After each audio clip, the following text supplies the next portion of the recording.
വാർത്തയിലേക്ക് സ്വാഗതം. നെൽക്കതിരിൽ ഐശ്വര്യത്തിന്റെ പ്രതീകമായ താപ്പിടികൾ തയ്യാറാക്കുന്ന അമ്പാടി എന്ന കർഷകനെ പരിചയപ്പെടുത്തുകയാണ് നാട്ടിൻപുറത്തിൽ ഇന്നാദ്യം. നെൽക്കതിരുകൾ ചേർത്ത് കെട്ടിയുണ്ടാക്കുന്ന കതിർകൂട്ടമാണ് താപ്പിടി. കാസർഗോഡ് കയ്യൂരിലെ ഈ കർഷകൻ നിർമ്മിക്കുന്ന താപ്പിടികൾക്ക് ആവശ്യക്കാർ ഏറെയാണ്. കാർഷിക സമൃദ്ധിയുടെ പ്രതീകമാണ് താപ്പിടികൾ. വീടുകൾക്ക് മുന്നിൽ തൂക്കിയിട്ടിരിക്കുന്ന ഇവ കാർഷിക പ്രതാപത്തിന്റെ അടയാളം കൂടിയായിരുന്നു. കന്നിക്കൊയ്ത്ത് കഴിഞ്ഞാണ് താപ്പിടികൾ തയ്യാറാക്കുക. വിളഞ്ഞ കതിർ ഉണങ്ങുന്നതിന് മുമ്പേ കൊയ്തെടുത്ത് വേർതിരിക്കും. ഇവ മെടഞ്ഞു കെട്ടിയാണ് താപ്പിടി ഒരുക്കുന്നത്.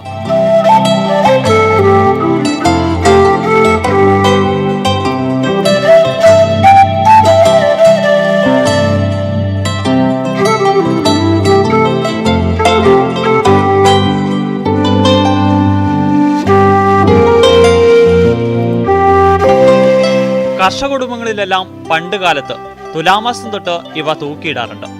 പഴയ തലമുറയിൽപ്പെട്ടവർ കൊയ്ത്തിന്റെ ഭാഗമായി താപ്പിടികൾ നിർമ്മിക്കുന്നത് പതിവായിരുന്നെങ്കിലും ഇപ്പോൾ ഇതിൽ വിദഗ്ധരായവർ അപൂർവമാണ്.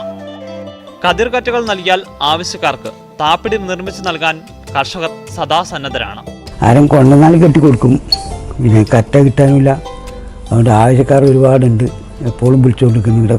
സാധനം കൊടുക്കാനുമില്ല, ഈട കിട്ടാനുമില്ല. നാടൻ വിത്തായാലും നല്ല പണ്ടത്തെ പഴയ വിത്ത് അതായത് നല്ല ഭംഗിയിലും വലിയ കതിരായിട്ട് കിട്ടും. ഇതിനേക്കാളും വലുപ്പത്തിൽ കട്ടിയും ചെയ്യാം. 6 കതിർക്കറ്റകൾ കൊണ്ടാണ് ഒരു താപ്പിടി കിട്ടുന്നത്. കതിരിന്റെ നീളവും വണ്ണവും കുറഞ്ഞാൽ താപ്പിടിക്ക് ഭംഗി കുറയും. നാടൻ നെല്ലിനങ്ങളാണ് ഇതിന് ഏറ്റവും ഉത്തമം. ഒരു ദിവസം കൊണ്ടാണ് ഒരു താപ്പിടി നിർമ്മിക്കുന്നത്. വീടിന്റെ ഉമ്മറത്ത് തൂക്കിയിട്ടിരിക്കുന്ന താപ്പിടികൾ ക്ഷാമകാലത്ത് ഉപയോഗിക്കാനുള്ള ധാന്യം കൂടിയാണ്. ന്യൂസ് 18 കയ്യൂർ. തെരുവു നായ്ക്കളെ വളർത്തുനായ്ക്കളെ പോലെ പരിപാലിക്കുന്ന ഒരാളുണ്ട് തൊടുപുഴയിൽ. മണക്കാട് സ്വദേശി ദീപുവാണ് നഗരത്തിൽ അലഞ്ഞു തിരിഞ്ഞു നടക്കുന്ന 30ഓളം നായ്ക്കൾക്ക് രാവിലെയും വൈകിട്ടും ഭക്ഷണം നൽകുന്നത്. സ്വന്തം വീട്ടിൽ നിന്നും ഭക്ഷണം ഉണ്ടാക്കി കൊണ്ടുവന്നാണ് ദീപു നായ്ക്കൾക്ക് നൽകുന്നത്. എല്ലാ ദിവസവും രാവിലെയും വൈകിട്ടും ദീപു സമയം ചെലവാക്കുന്നത് നഗരത്തിൽ അലഞ്ഞിരിഞ്ഞു നടക്കുന്ന നായ്ക്കൾക്ക് വേണ്ടിയാണ്. വീട്ടിൽ നിന്നും ചിക്കനും ചോറുമെല്ലാം ദീപു പൊതികളിലാക്കി നായ്ക്കൾക്കായി കൊണ്ടുവരും.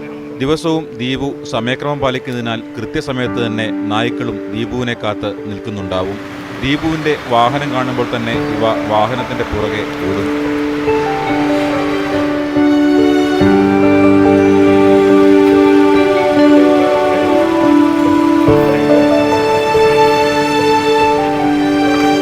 പ്രളയസമയത്ത് നഗരത്തിൽ അവശയായി കണ്ടെത്തിയ ഒരു തെരുവുനായ്ക്ക് ഭക്ഷണം നൽകിയായിരുന്നു തുടക്കം. പിന്നീട് ലോക്ക്ഡൌൺ വന്നതോടെ പട്ടിണിയിലായ മറ്റ് നായ്ക്കൾക്കും ദീപു ഭക്ഷണം നൽകുകയായിരുന്നു. ഇതിനായി ദിവസവും 200 രൂപയോളം ചെലവ് വരും. ഞാൻ ഒരു നായ്ക്ക് ഞാനൊരു 1.5 വർഷമായിട്ട് കൊടുക്കുന്നുണ്ടായിരുന്നു. അപ്പോൾ ഈ ലോക്ക്ഡൗൺ തുടങ്ങിക്കഴിഞ്ഞപ്പോൾ അത് പട്ടിണിയാവുമല്ലോ എന്നുള്ള ചിന്തയിലാണ് അപ്പോൾ മറ്റുള്ള നായ്ക്കളെ കൂടെ കണ്ട് അങ്ങനെ കൊടുക്കാൻ തുടങ്ങിയതാണ്. ഇപ്പോൾ ഒരു ലോക്ക്ഡൗൺ തുടങ്ങിയ അന്ന് മുതൽ മറ്റുള്ള നമ്മുടെ ഈ മുനിസിപ്പാലിറ്റിയിലുള്ള അത്യാവശ്യം എല്ലാ നായ്ക്കൾക്കും കൊടുക്കുന്നുണ്ട്. നഗരത്തിലെ 8 കേന്ദ്രങ്ങളിലായി 30ഓളം തെരുവു നായ്ക്കൾക്കാണ് ദീപു ഭക്ഷണം നൽകുന്നത്. ഭക്ഷണം നൽകുന്നതിനെ എതിർക്കുന്നവരുണ്ടെങ്കിലും ഇതൊന്നും വകവയ്ക്കാതെ മുന്നോട്ട് പോവുകയാണ് ഇദ്ദേഹം.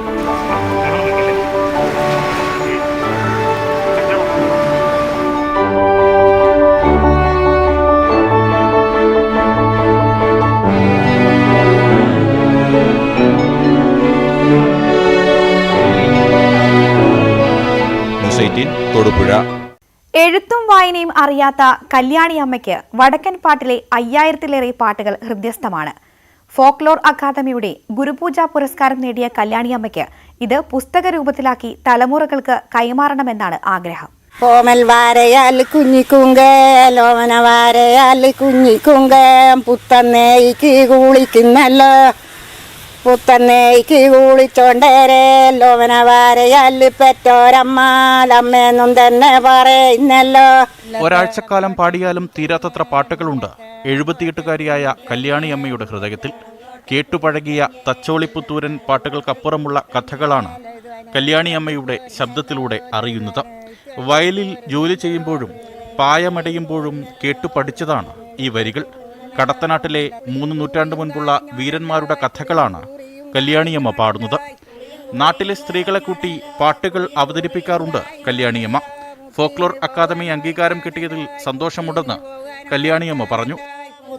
ഒരാഴ്ച 2 ആഴ്ച വന്നു പാടിയ തീരാത്ത പാട്ടുകൾ ഞാൻ പാടി പഠിച്ചിട്ടുണ്ട്. അങ്ങനെ ചെറുപ്പത്തിലെ വയലെല്ലാം പോയിട്ട് പാടി പഠിച്ചിട്ടുണ്ട്. ഒരു സന്തോഷം പറയാനും പോലും ഒരു അവസരമില്ലാത്ത ഒരു സമയത്താണ് എനിക്കിത് അവാർഡ് കിട്ടിയത്. താൻ പാടുന്ന പാട്ടുകൾ ആരെങ്കിലും പുസ്തകമാക്കണമെന്നാണ് ഇവരുടെ ആഗ്രഹം. നാടൻ പാട്ട് കലാകാരനായ മകൻ നാണു പാട്ടുപുര കുറെ പാട്ടുകൾ ശേഖരിച്ചിട്ടുണ്ട്. എന്നാൽ പുസ്തകമിറക്കാൻ ഇദ്ദേഹത്തിനുമായില്ല. വാമൊഴിയിലെ പാട്ടുകൾ പുസ്തക രൂപത്തിലാക്കാൻ ആരെങ്കിലും സഹായിക്കുമെന്ന പ്രതീക്ഷയിലാണ് തിരുവള്ളൂർ സ്വദേശിനിയായ കല്യാണിയമ്മ.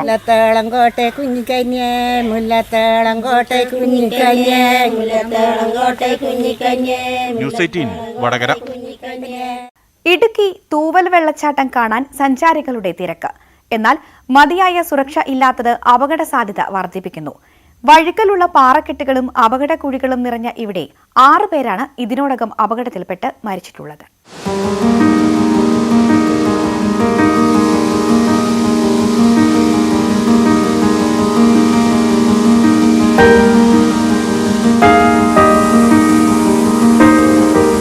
ഇടുക്കിയിലെ പ്രധാന വെള്ളച്ചാട്ടങ്ങളിലൊന്നായ തൂവലിന്റെ വശ്യസൗന്ദര്യം ആസ്വദിക്കുവാൻ നിരവധി പേരാണ് എത്തുന്നത്. മുകളിൽ നിന്നും താഴെ നിന്നും ആസ്വദിക്കുവാൻ കഴിയുന്ന ജില്ലയിലെ ഏക വെള്ളച്ചാട്ടമാണ് തൂവൽ അരുവി. കഴിഞ്ഞ ദിവസം മാത്രം 3000-ഓളം സഞ്ചാരികളാണ് ഇവിടെ എത്തിയത്. എന്നാൽ നിരവധി അപകടങ്ങൾ നടന്ന ഇവിടെ മതിയായ സുരക്ഷാ സംവിധാനമില്ലാത്തതാണ് ആശങ്ക. മുന്നറിയിപ്പ് ബോർഡുകളോ സെക്യൂരിറ്റി ഗാർഡുകളോ പോലീസോ ഇവിടെയില്ല. ഫോട്ടോ എടുക്കുന്നതിനും നീന്തി കുളിക്കുന്നതിനും ആളുകൾ വെള്ളത്തിലിറങ്ങുന്നത് അപകടങ്ങൾക്ക് ഇടയാക്കുമെന്നാണ് ആശങ്ക. നെടുങ്കണ്ടം ബ്ലോക്ക് പഞ്ചായത്ത് നിർമ്മിച്ചിട്ടുള്ള ഇരുമ്പുവേലി മാത്രമാണ് ആകെയുള്ള സുരക്ഷാ കവചം. രമണീയമായിട്ടുള്ള ഒരു പ്രദേശമാണ് ഈ തൂവൽ അരുവിയും ഈ അരുവിയുടെ ഈ വെള്ളച്ചാട്ടവും. ഇവിടെ വന്നു പോകുന്ന ടൂറിസ്റ്റുകൾക്ക് യാതൊരു വിധമായിട്ടുള്ള സുരക്ഷിതത്വങ്ങളും ഇവിടെ ഏർപ്പെടുത്തിയിട്ടുള്ളതെന്നുള്ളതാണ് ഒരു വലിയ സത്യം. സമീപകാലത്ത് വിദ്യാർത്ഥികളടക്കം 6 പേരാണ് ഇവിടെ മുങ്ങി മരിച്ചത്. സഞ്ചാരികളുടെ സുരക്ഷ കണക്കിലെടുത്ത് വേണ്ട സംവിധാനം ഏർപ്പെടുത്തണമെന്നാണ് ആവശ്യം. ന്യൂസ് 18 ഇടുക്കി.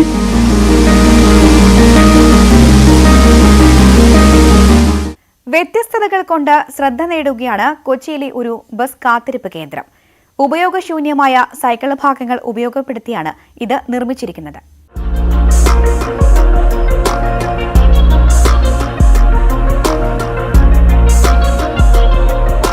കാഴ്ചയല്ല കാഴ്ചപ്പാടാണ് മാറേണ്ടതെന്നാണ് തൃപ്പൂണിത്തുറയിലെ ഒരു കൂട്ടം യുവാക്കൾ തെളിയിക്കുന്നത്. അതുകൊണ്ട് തന്നെയാണ് പാഴ്വസ്തുക്കൾ എന്ന് കരുതി ഉപേക്ഷിക്കുന്നവ തന്നെ തെരഞ്ഞുപിടിച്ച് എല്ലാവർക്കും ഉപകാരപ്പെടുന്ന രീതിയിലാക്കി മാറ്റിയത്. സൈക്കിൾ റൂമുകളും ഇരിപ്പിടങ്ങളും വ്യത്യസ്തമാർന്ന രീതിയിലാണ് ഇവിടെ സ്ഥാപിച്ചിരിക്കുന്നത്. CPM തൃപ്പൂണിത്തുറ സൗത്ത് LCയിലെ എട്ടന്നിൽ ബ്രാഞ്ചിന്റെ നേതൃത്വത്തിലാണ് ബസ് കാത്തിരിപ്പ് കേന്ദ്രം നിർമ്മിച്ചത്.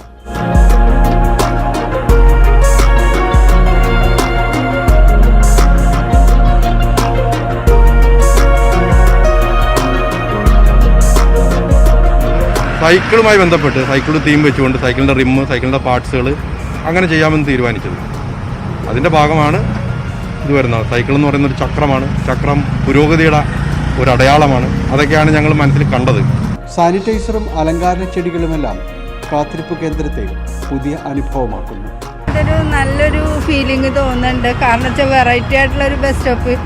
ഈ സ്ഥലം വെച്ചാൽ ഭയങ്കര അപകടകരമായ ഒരു സ്ഥലമാണ്. വണ്ടികൾ 2 സൈഡും പോകാനുള്ള ഒരു സ്പേസ് ഇതിനില്ല. അപ്പം ഇങ്ങനെ ഒരു ഷെൽട്ടർ ഉണ്ടാക്കിയേക്കുന്നത് ഒരുപാട് ഗുണമുള്ളതാണ്. എക്സിബിഷനൊക്കെ വന്ന പോലെ തോന്നുന്നതാണ്.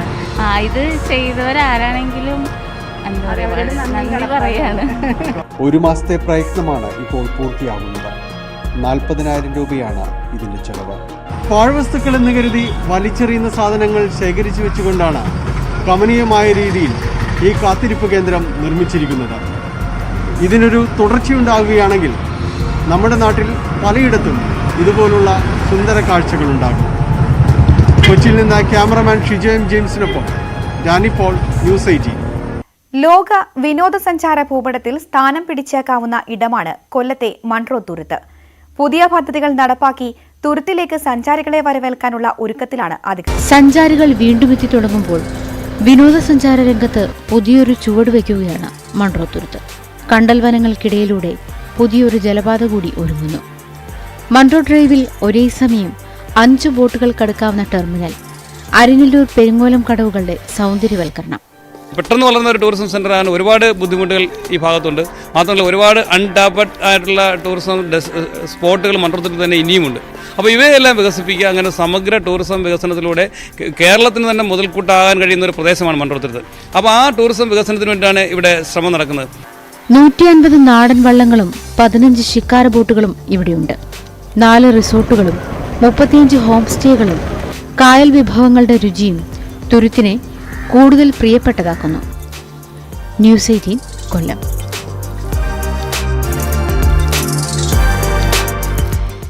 സൂപ്പർ ഹിറ്റ് ചിത്രങ്ങൾ തകർത്താടിയ തൃശൂരിലെ സ്വപ്ന തിയേറ്ററിന്റെ മണ്ണിൽ കാർഷിക വിഭവങ്ങൾ വിളയാൻ പോകുന്നു. തൃശൂർ സ്വരാജ് റൗണ്ടിൽ തിയേറ്റർ ഇരുന്നിടത്ത് പുതിയ ഉടമ ജോയി ആലുക്കാസാണ് കൃഷി ഇറക്കിയത്. കയ്യടിയില്ല, ആൾക്കൂട്ടാരവവുമില്ല, പകരം കൈക്കോട്ടും കുട്ടയുമെല്ലാമുണ്ട്. സിനിമകൾ തകർത്താടിയ മണ്ണിൽ ഇനി പൊന്നുവിളയും. കോവിഡിനെ തുടർന്നുണ്ടായ സാമ്പത്തിക പരാധീനതയിൽ ഉടമ തിയേറ്റർ വിൽക്കുകയായിരുന്നു. ഭൂമി വാങ്ങിയ ജോയ് ആലുക്കാസാണ് ഇവിടെ കൃഷി തുടങ്ങിയത്. പൊന്നും വില കൊടുത്തു വാങ്ങിയ സ്ഥലത്ത് കൂർക്ക കൃഷിയോ എന്നമ്പരക്കേണ്ട. കോവിഡ് കാലത്ത് തിടുക്കപ്പെട്ട ഒരു ബിസിനസ് വേണ്ടെന്നാണ് ഭൂമി വാങ്ങിയ ജോയ് ആലുക്കാസിന്റെ തീരുമാനം. തൽക്കാലം വാഴ, ചേമ്പ്, ചേന, കുമ്പളം, പപ്പായ, വഴുതന, ചീര, കപ്പ എന്നിവയെല്ലാം നട്ടു. വിളവ് അനാഥാലയങ്ങൾക്കാണ്. ഇത് ഞങ്ങൾ ടൗണിൽ ആദ്യമായിട്ടാണ് നമ്മളിങ്ങനെ ജോയി ആലുക്കാസിൻ്റെ ഇതിൽ ഞങ്ങളിങ്ങനെ കൃഷി ചെയ്തുകൊണ്ടിരിക്കുന്നത്. ഇതിൽ നല്ല വിളവെടുപ്പ് കിട്ടും എന്നുള്ള പ്രതീക്ഷയിലാണ് നമ്മളിത് ചെയ്തുകൊണ്ടിരിക്കുന്നത്. കൃഷിക്കായി മണ്ണൊരുക്കിയപ്പോൾ കെട്ടിടങ്ങളുടെ അവശിഷ്ടങ്ങൾ ബുദ്ധിമുട്ടായിരുന്നു. പരീക്ഷണാർത്ഥമാണ് ഇപ്പോഴത്തെ കൃഷി. വിജയിച്ചാൽ അടുത്ത തവണ വിപുലമാക്കാനാണ് തീരുമാനം. ന്യൂസ് 18 തൃശൂർ. കോവിഡ് കാലത്തെ വേറിട്ട വഴിയിലൂടെ അതിജീവിക്കുകയാണ് തട്ടേക്കാട് സ്വദേശി സുധീഷ്. പഴവർഗ്ഗങ്ങൾ വിൽക്കുന്ന പ്ലാസ്റ്റിക് കവറുകൾ വില നൽകി തിരിച്ചെടുക്കുകയാണ് സുധീഷ്. പരിസ്ഥിതി സംരക്ഷണമാണ് ലക്ഷ്യം.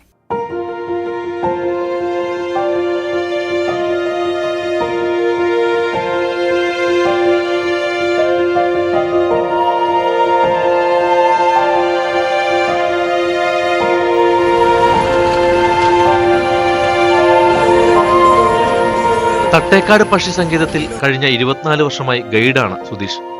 കോവിഡ് കാലത്തെ വിലക്ക് നീങ്ങിയെങ്കിലും ആഭ്യന്തര സഞ്ചാരികൾ മാത്രമാണ് ഇപ്പോൾ അവിടെ എത്തുന്നത്.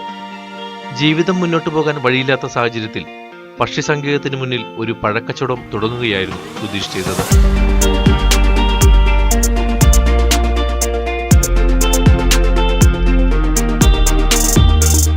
പഴങ്ങൾ തൂക്കി നൽകുന്ന പ്ലാസ്റ്റിക് കവറുകൾ റോഡിലും വനപ്രദേശങ്ങളിലും ഉപേക്ഷിക്കപ്പെടുന്ന സാഹചര്യത്തിൽ കവറുകൾ വില നൽകി തിരിച്ചെടുക്കുവാൻ സുധീഷ് തീരുമാനിച്ചു.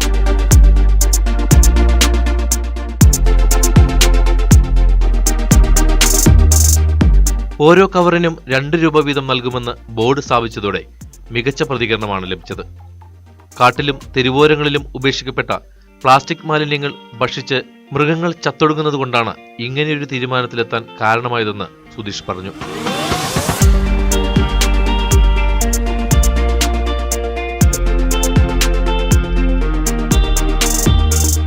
അതിജീവനവും പ്രതിബദ്ധതയും ചേർന്ന് പുതിയൊരു ജീവിതത്തിലേക്ക്. ന്യൂസ് 18 തട്ടേക്കാട്.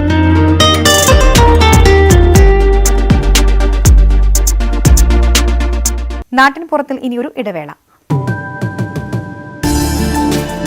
4 വയസ്സിലും ചൂത് നിർമ്മാണത്തിൽ വ്യാപൃതിയാണ് കണ്ണൂർ കരിവെള്ളൂരിലെ കിഴക്കേ വീട്ടിൽ നാരായണി. ക്ഷേത്രം, ശ്രീകോവിൽ, പൂജാമുറികൾ തുടങ്ങിയ സവിശേഷ സ്ഥലങ്ങളിൽ ഉപയോഗിക്കാനുള്ള ചൂലാണ് ചൂത് എന്ന പുൽച്ചെടി കൊണ്ട് ഇവർ നിർമ്മിക്കുന്നത്.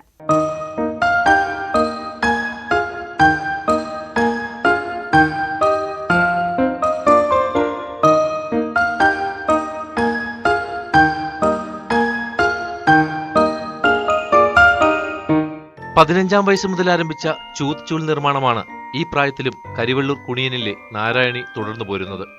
അമ്മ കുഞ്ഞാതിയിൽ നിന്നാണ് നിർമ്മാണം പഠിച്ചത്.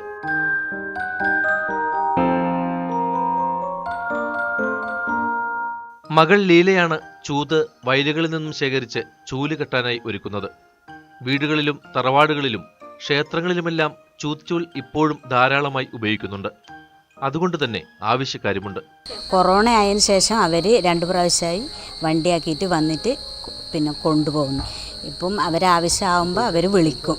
അപ്പോൾ ഒരാഴ്ച ഇടവിട്ടിട്ട് നമ്മൾ പറയും ഇത് പണി തീർത്തിട്ട് ആക്കണ്ടേ, പണിയുണ്ടല്ലോ പാട്. അതുകൊണ്ട് അങ്ങനെ ഒരാഴ്ച കഴിഞ്ഞിട്ട് ആകുമ്പോൾ ആയോ എന്ന് ചോദിച്ചിട്ട് അവരാദ്യം വിളിക്കും. അന്നേരമായിട്ടുണ്ട് പറഞ്ഞാൽ അവരാദ്യം വന്നിട്ട് അവർ കൊണ്ടുപോകും. തുലാമാസം 10 കഴിഞ്ഞാലാണ് ചൂത് ശേഖരിക്കാനായി വയലുകളിലേക്ക് ഇറങ്ങുന്നത്. 1 വർഷത്തേക്ക് മൊത്തമായി ശേഖരിച്ച് ഉണക്കി സൂക്ഷിക്കും. ഏറെ ശ്രമകരമായ ജോലിയാണ് ചൂത് നിർമ്മാണം. പച്ച പൊരിച്ചിട്ട് അതിൻ്റെ ഇത് അടിയെല്ലാം കത്തിയോണ്ട് താറ്റി കളഞ്ഞിട്ട് കെട്ടിയിട്ട് കൊണ്ടുവന്നിട്ട് ഉണക്കണം, വെയിലത്തിട്ട് ഉണക്കണം. അത് ഉണക്കി വാരിയിട്ടാണ് വെള്ളത്തിലിട്ട് പുതിർത്തിട്ടാണ് ഇത് ഇങ്ങനെ വൃത്തിയാക്കേണ്ടത്. അതിൻ്റെ ഇഞ്ഞട്ടും ഇതെല്ലാം കളഞ്ഞിട്ടാണ് പിന്നെയും അത് ഉണക്കണം.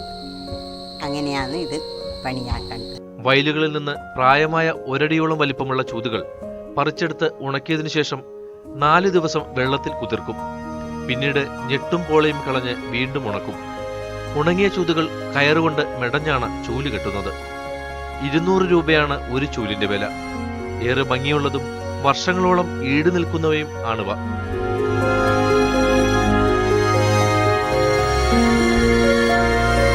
ന്യൂസ് 18 കരിവള്ളൂർ. പച്ചമണ്ണിൽ കേരളം കുഴിച്ച് ഒരുമയുടെ ചിത്രം ആകാശക്കണ്ണിലൂടെ ഒരുക്കുകയാണ് ഫോട്ടോഗ്രാഫർ രാഹുൽ രവി. കോവിഡ് കാലത്ത് മാസ്ക് ധരിച്ച് ഒരുമയോടെ നിൽക്കുന്ന മലയാളികളെയാണ് രാഹുൽ രവി തന്റെ ക്യാമറയിൽ പകർത്തിയത്. ഒട്ടനവധി വൈറൽ ചിത്രങ്ങൾക്ക് പിറവി കൊടുത്ത ഫോട്ടോഗ്രാഫർ കൂടിയാണ് ഈ എളവള്ളി സ്വദേശി.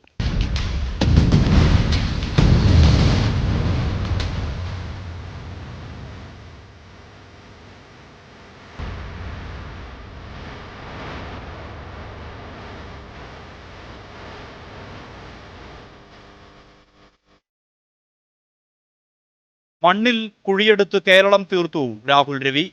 3 ആഴ്ചത്തെ പരിശ്രമം.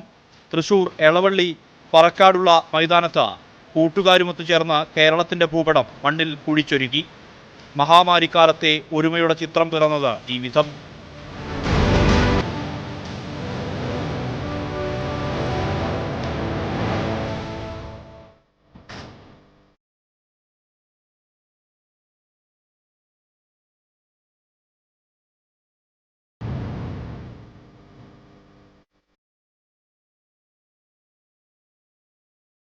ചിത്രത്തിന്റെ പിറവിയെക്കുറിച്ച് രാഹുൽ രവിയുടെ വാക്കുകൾ ഇങ്ങനെ: കേരളം വീണ്ടും ഒരു ജന്മദിനം ആഘോഷിക്കുമ്പോൾ ലോകം തന്നെ നടുങ്ങി നിൽക്കുന്ന ഒരു അവസ്ഥയാണല്ലോ.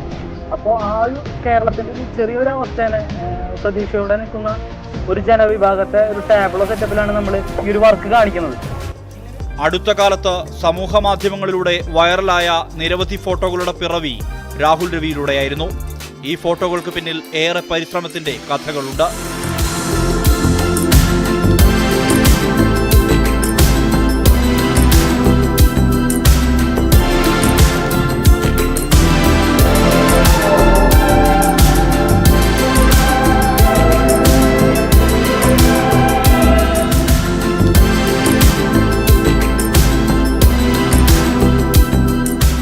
ഇൻസ്റ്റാഗ്രാമിലും ഫേസ്ബുക്കിലും ഏറെ സജീവമായ പേജുകളാണ് രാഹുൽ രവിയുടേത്. വിവാഹ ചിത്രങ്ങളിലും വേറിട്ട ശൈലിയാണ് ഈ ഫോട്ടോഗ്രാഫർ ഒരുക്കുന്നത്.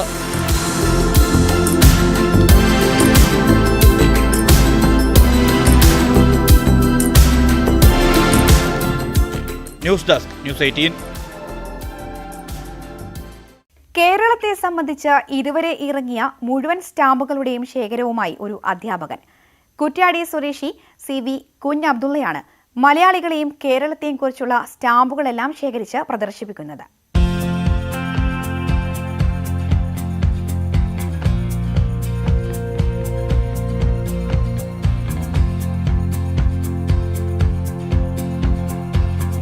സ്കൂൾ കാലം മുതൽ തുടങ്ങിയതാണ് കുഞ്ഞബ്ദുള്ളയുടെ സ്റ്റാമ്പ് ശേഖരണം. കേവലം കൗതുകത്തിനു തുടങ്ങി ഇപ്പോൾ സ്റ്റാമ്പുകളുടെ വിശാലമായ ശേഖരം സൂക്ഷിക്കുന്നു ഈ റിട്ടയർഡ് അധ്യാപകൻ.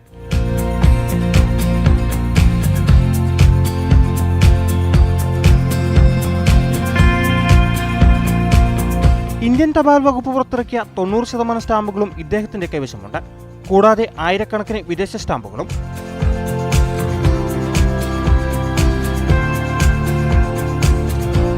രാജ്യത്ത് ഏത് സ്റ്റാമ്പ് പുറത്തിറങ്ങുമ്പോഴും അതിലൊന്ന് കുഞ്ഞബ്ദുള്ള സ്വന്തമാക്കും. കേരളവുമായി ബന്ധപ്പെട്ട് ഇതിനകം 60-ലേറെ സ്റ്റാമ്പുകളാണ് തപാൽ വകുപ്പ് പുറത്തിറക്കിയിരിക്കുന്നത്. പ്രമുഖ മലയാളികളെക്കുറിച്ച് 42 എണ്ണവും കേരളം പ്രമേയമായ 23 എണ്ണവും മാസ്റ്ററുടെ കൈവശമുണ്ട്. 1965 ആദ്യമായി പുറത്തിറങ്ങിയ ശ്രീനാരായണ ഗുരുവിന്റെ സ്റ്റാമ്പ് മുതൽ അവസാനമായി 2019 പുറത്തിറങ്ങിയ കെ രാഘവൻ തിരുമുൽപ്പാടിന്റെ ചിത്രം ആലേഖനം ചെയ്ത സ്റ്റാമ്പ് വരെ ഇദ്ദേഹത്തിന്റെ ശേഖരത്തിലുണ്ട്. ഇതുവരെയായി 43 മലയാളികളുടെ സ്റ്റാമ്പാണ് ഇന്ത്യൻ തപാൽ വകുപ്പ് പുറത്തിറക്കിയിരിക്കുന്നത്. അതേപോലെ കേരളവുമായി ബന്ധപ്പെട്ടിട്ടുള്ള 22 വിഷയങ്ങളും സ്റ്റാമ്പുകളിൽ വന്നിട്ടുണ്ട്. ഞാൻ 8ാം ക്ലാസ്സിൽ പഠിക്കുമ്പോൾ തുടങ്ങിയ ഒരു പരിപാടിയാണ് സ്റ്റാമ്പ് കളക്ഷൻ. അധികം ആളും കുറച്ച് പ്രായം കഴിയുമ്പോൾ നിർത്തിവെക്കും. ഞാനത് ഇന്നും തുടർന്ന് വരുന്നു. ഏതാണ്ട് 25,000-ഓളം സ്റ്റാമ്പ് വിവിധ രാജ്യങ്ങളിലായിട്ട് എൻ്റെ കൈവശമുണ്ട്. ഇന്ത്യയുടെ തന്നെ പുറത്തിറങ്ങിയിട്ടുള്ള ഏതാണ്ട് 90% സ്റ്റാമ്പുകളും എൻ്റെ അടുത്തുണ്ട്. പ്രീ ഇൻഡിപെൻഡൻസ് കുറവാണ്, പക്ഷേ ആഫ്റ്റർ ഇൻഡിപെൻഡൻസ് ഒട്ടുമിക്ക സ്റ്റാമ്പും ഉണ്ട്. കോഴിക്കോട് ഫിലാറ്റലിക് ബ്യൂറോയിൽ മെമ്പറായതുകൊണ്ട് ഓരോ മാസവും ഇറങ്ങുന്ന സ്റ്റാമ്പുകൾ പിറ്റത്തെ മാസം ഇതിലേക്ക് എനിക്ക് കിട്ടാറുണ്ട്. പിന്നെ സ്റ്റാമ്പുകളോടൊപ്പം ചിലപ്പോൾ മിനിയേച്ചർ ഷീറ്റ് പുറത്തിറങ്ങാറുണ്ട്. അതുപോലെ എല്ലാ സ്റ്റാമ്പിൻ്റെ ഒപ്പവും ഫസ്റ്റ് ഡേ കവർ, പ്രഥമ ദിന കവർ എന്ന് പറയുന്ന ഫസ്റ്റ് ഡേ കവറും പുറത്തു വരാറുണ്ട്. Kerala Niyamasabha, Irinjalakuda holy cross church, silent valley, Alappuzha light house, Kathakali തുടങ്ങിയവയും സ്റ്റാമ്പുകളിൽ പ്രമേയമാവുന്നു. അറിയപ്പെടുന്ന ക്വിസ് മാസ്റ്റർ കൂടിയാണ് CV അബ്ദുള്ള. ന്യൂസ് 18 കോഴിക്കോട്. അപകടത്തെ തുടർന്ന് കിടപ്പിലായ അച്ഛനു വേണ്ടി പപ്പട കച്ചവടം നടത്തി ഒരു കട്ടിൽ വാങ്ങി മിടുക്കനായിരിക്കുകയാണ് ഞാറക്കൽ സ്വദേശിയായ അമീഷ്.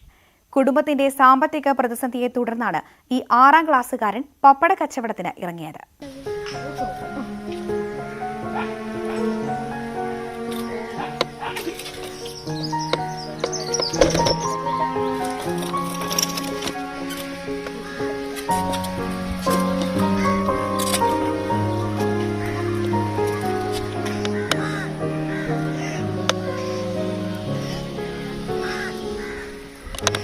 രാവിലെ 6 മണിക്ക് തുടങ്ങും അമീഷിന്റെ പപ്പട കച്ചവടം. സൈക്കിളിലാണ് വിൽപ്പന. ഈ കുട്ടിക്കാലത്ത് ഇത്തരമൊരു കാര്യത്തിനിറങ്ങാനൊരു കാരണമുണ്ട്. അമീഷിന്റെ അച്ഛൻ ഷാജി അപകടം പറ്റി കിടപ്പിലാണ്. കാലിൽ കമ്പിയിട്ടിരിക്കുന്നതിനാൽ നിലത്ത് കിടക്കാനാകില്ല. തണുപ്പുകാലത്ത് അസഹനീയമായ വേദനയാണ്.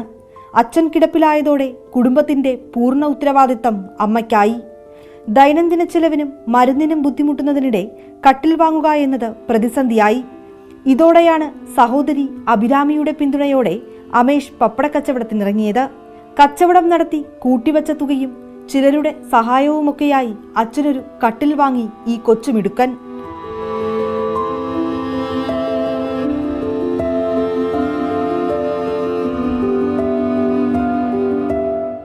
അച്ഛൻ താഴത്ത് പറഞ്ഞാൽ അച്ഛൻ്റെ കാലിൻ്റെ സ്റ്റീലിട്ടാണ് അവിടെ തണുപ്പ് വന്നിട്ട് ഇതാവും.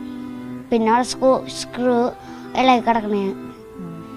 അത് കാരണമൊക്കെ. അപ്പം സ്വന്തമായിട്ട് ജോലി ചെയ്ത് എന്ന് തീരുമാനിച്ചു. ഇതിനിടയിൽ പഠിത്തം എങ്ങനെയാ? പഠിത്തം നന്നായിട്ട് കൊണ്ട്. അപ്പം ഓൺലൈൻ ക്ലാസ് കഴിഞ്ഞിട്ട് പോകും. ഓൺലൈൻ ക്ലാസ് കഴിഞ്ഞിട്ടാണ് അപ്പം പോകുന്നത്. വീട്ടില് അമ്മയും ചേച്ചിയും ഒക്കെ സപ്പോർട്ടാണോ?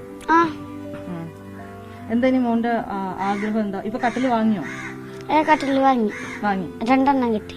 വീടുകൾ കയറിയിറങ്ങിയുള്ള പപ്പട വിൽപ്പനയിൽ 400 രൂപ വരെ ഓരോ ദിവസവും കിട്ടാറുണ്ട്. സാമ്പത്തിക ബുദ്ധിമുട്ടുകൊണ്ട് ഈ ജോലി തുടരുകയാണ് അമീഷ്. കരിമ്പാടം DD സഭ ഹൈസ്കൂളിലെ 6ാം ക്ലാസ് വിദ്യാർത്ഥിയാണ് അമീഷ്.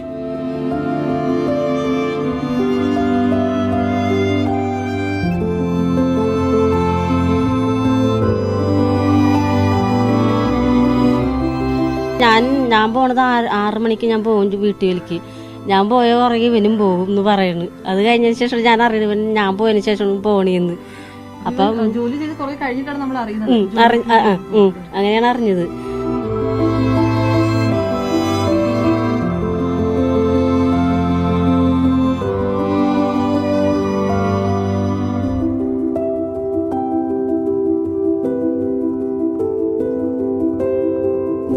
സ്വന്തമായൊരു വീട്, ചേച്ചിയുടെ പഠനം, അമ്മയ്ക്കൊരു കൈത്താങ്ങ്, ഒപ്പം ബുദ്ധിമുട്ടനുഭവിക്കുന്ന മറ്റുള്ളവരെ കൂടി സഹായിക്കണം. ഇങ്ങനെ നീളുന്നു അമീഷിന്റെ സ്വപ്നങ്ങൾ. കൊച്ചിയിൽ നിന്ന് വിനീത VG, ന്യൂസ് 18. നാട്ടിന് പുറം അവസാനിക്കുകയാണ്. കൂടുതൽ വിശേഷങ്ങളും വാർത്തകളുമായി ഇനി അടുത്ത ആഴ്ച കാണാം. നമസ്കാരം.